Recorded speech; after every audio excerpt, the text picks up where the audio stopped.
Indigo, The Color of the World by NatashaCIndigo World Cultures. Indigo was in such demand that it was transported vast distances by land and by sea for more than 2,000 years. The indigo stones were made in India, Afghanistan, and Persia, and then transported to the west on the overland and maritime routes that were part of the Silk Road.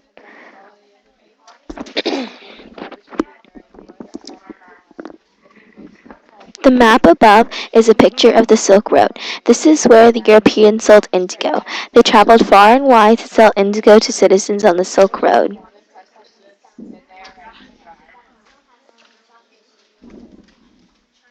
The ancient Greeks imported lumps of indigo from India to Europe, which is how it became on the Silk Road.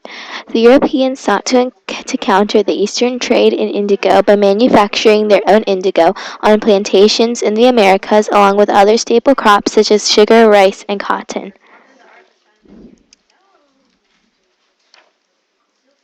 Indigo is a blue-black dye that is produced from the indigo plant.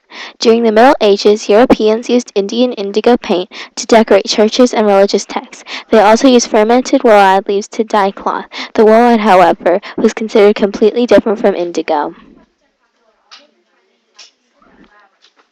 Dyes were classed as spices, along with pepper and cloves. As indigo commanded high prices but was light in weight and small in size, it was ideal for carrying on camel caravans and in ships' holds. Tightly packed in sacks and bales made of calico and leather, it changed hands among Asian, Arab, and Italian traders in Asian and Middle Eastern markets such as Surat, Samarkand, Damascus, and Baghdad. The best quality indigo in Europe was even named Baghdad indigo after the market where it was sold rather than the place where it was made.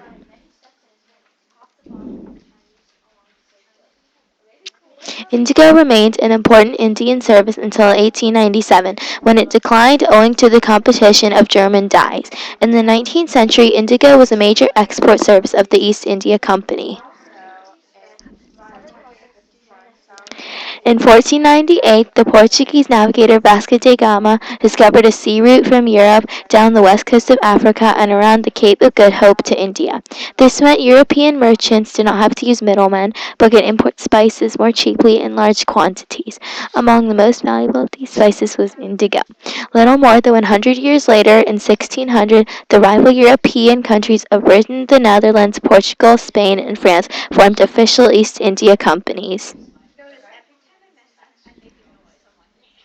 Indigenous to South Asia, indigo was exported to Europe as early as the time of the Roman Empire. The Spanish grew much indigo in Guatemala and El Salvador. The French did so in Haiti and the Dominican Republic and the Mississippi Delta. And the British had their crops in Jamaica, South Carolina, and other southern states such as Florida and Georgia. This was the conquest by European powers of the West Indies and South and Central America in the 1500s. During the Middle Ages, Europeans used Indian indigo paint to decorate churches and religious texts. They also used fermented woolad leaves to dye cloth. The woolad, however, was considered completely different from indigo. Studies have proved that all blues made from the various kinds of indigo plants worldwide are the same indigo, whatever form they take. Indigo was in such demand that it was transported vast distances by land and by sea for more than 2,000 years. The ancient Greeks who imported lumps of indigo from India to Europe called it indicon, meaning a substance from India. The English language later adopted the name indigo. The lumps resembled stones and were ground up and used as paint for frescoes and cosmetics. The indigo stones were made in India, Afghanistan, and Persia, and then transported to the west on the overland and maritime routes that were part of the Silk Road. The shipping companies were soon importing more and more Indian cottons. They were popular in the west for covering furniture and for clothing, as they were pretty and much lighter than the woolen cloth most people wore at the time. Cotton, however, needs stronger dyes than wool. Traders took note of Indian dyers' skill and passed on tips to their European counterparts. The latter then experienced with the more concentrated Indian indigo and new ingredients. As a result, landowners and merchants whose fortunes depended on making and selling wood were furious. To protect their industry, particularly important in France and Germany, governments passed laws banning Eastern indigo, which they called the devil's eye.